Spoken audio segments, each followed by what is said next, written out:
এখানে আমাদের গাইড আছে, গাইড বাবু একটা যন্ত্র নিয়ে আছে আমাদের প্রোটেকশনের জন্য।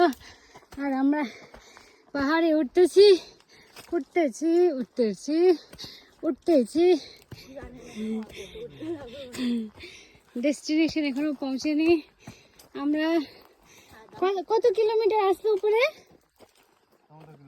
14 কিলোমিটার পাহাড়ে উঠে গেছি।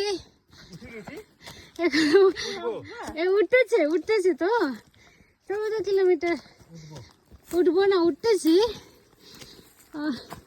কি ভালো লাগতেছে। এখানে দেখুন কি সুন্দর ফুল,